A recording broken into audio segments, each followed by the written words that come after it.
What's good, YouTube? American RX at it again. What's good, people? It's been a while. Yeah, just gonna share something real quick with you guys, so you know how you guys got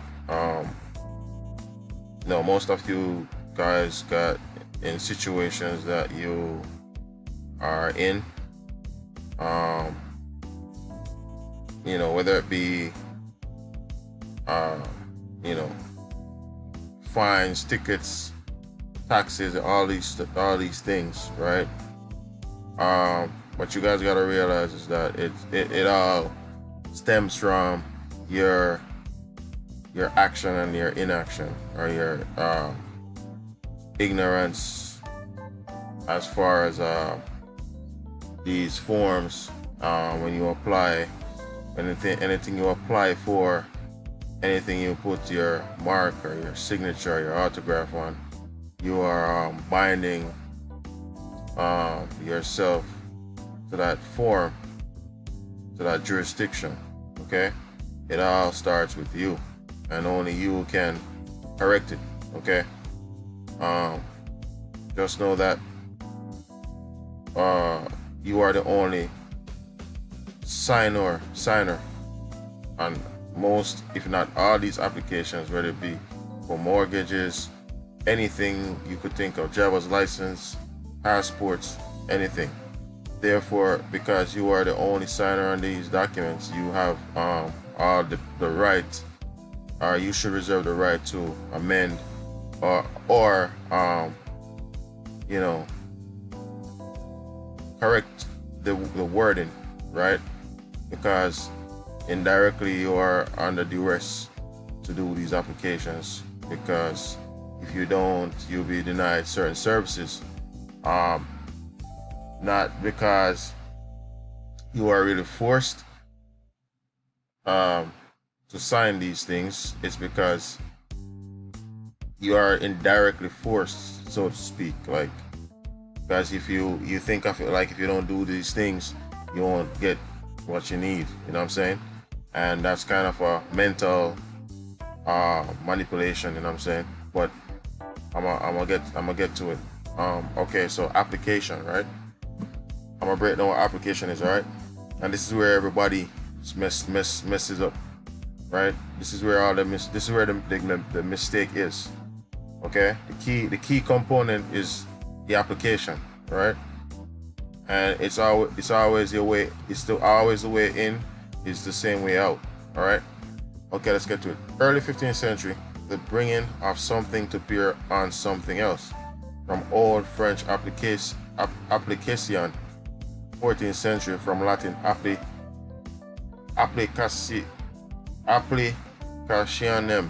nominative applicatio, adjoining to. Okay, adjoining to and attaching oneself to, relation of client or patron. So keywords: joining to and attaching oneself. So you are attaching yourself to their forms, right? Most of these forms are written in manipulative language, right? Most of these forms are written in manipulative language, and when you sign in agreement with these languages, if you don't have the understanding of what you're reading, you know what I'm saying, you're putting yourself in a position of subservient to that form, right? Because it's a formation, right? It's a form, right? Everything is form, right? Information, right? Inform, right? It's a form, and you're buying yourself to a form. Okay, so they call it a form. Application form. It's the words, the way they create these lines on these documents. It's a court. You know what I'm saying? It's a four-corner thing. Okay, and the minute you do not amend or rescind or put it in a way where it works for you, because remember, you're the only signer on that document, so you have all the power to change and amend or correct certain things you're not sure of, or put a line through words you're agreeing to, right? That way you won't put yourself liable, because only you are signing these documents. You are the only one liable, okay, for colorable liability. You know what I'm saying? Because only under color of law can they enforce these claims. Because given that they haven't signed the other side of the application to make it a meeting where the minds meet and everybody agree on the same terms, right? So basically, they provide a service and they're obligated to make sure you're well taken care of because you're the customer. Always remember the customer is always right, okay? So remember, you're joining yourself, okay?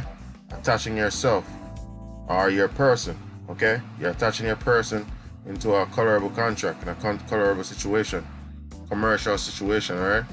So always remember, it starts with the application. That's where everything starts, right?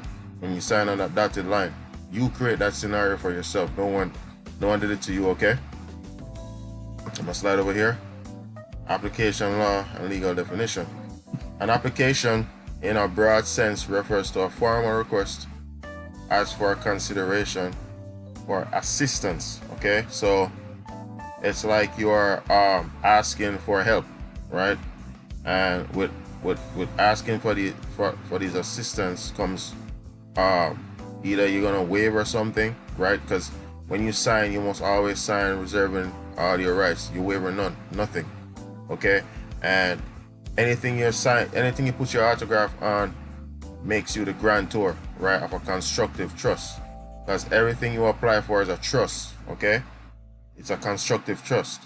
And in a constructive trust, you must know how to merge the titles and collapse the trust, okay? And you will find the remedy, okay? So as I'm saying, in these constructive trusts, you always have the option of appointing a trustee or a fiduciary to settle the accounts, right? On your behalf, because you're always a beneficiary, right? Once you understand how this works, you'll find more remedy, all right? An application in a broad sense refers to formal requests as for consideration for assistance, employment, or admission to a school. There are different ways to complete a job application. So you see, it's always different ways, different how you fill out these things, right? Always fill it out where you have the advantage, okay? You don't waiver your rights just signing and you leave it. You just go with what the words, how that they form their words without you correcting words that you don't understand, okay? Applicants for employment can apply online for positions at a large number of job sites apply directly at company sites. Often employment applications can be completed in person. When companies do not require a job application, a resume and cover letter may be sent as an employment application, okay? So instead of filling out their application, see, you could always create your own form, right? Using your based upon your experiences, right? So as I said, a resume and a cover letter may be used as an application form, okay? In lieu of actual application. All right, so it shows that you have the option of how you want to approach these situations, all right? So I'm gonna leave that with you right there. So something to think about. And before you fill out anything, always know what the words mean. If you don't know what the words mean, you have the option of putting a line through the words, right, and replacing it with words that you are comfortable with, okay? So that's just a little update as far as what you guys need to be looking deep into, right, and see where you always screw up and where you always have remedy. All right, so it begins with you and ends with you. All right, without you, it can't work. Without you signing, nothing cannot move. Okay, always remember that. They always want you to sign. They always want you to consent, right? And when you consent or you sign, they always want what they do is take that document or whatever, that consent, and they monetize it, all right? And they use it as a security, right? So think about that for a minute. Let that sink in. All right, so I'ma just be off this YouTube and get back to what I need to get back to. Been busy lately, got work, not much time for YouTube stuff anymore. But I'll stop by once in a while, But yeah, that's pretty much it for now. Shout out to West Indian Travel Society. You could go to the website, check out the website. We have a library, you know what I'm saying? And we are working, behind the scenes. So go to West Indian Travel Society, the website, check it out. If you need any questions, send your inquiries, you know what I'm saying? And we'll get back to you in the manner it's received. So peace out.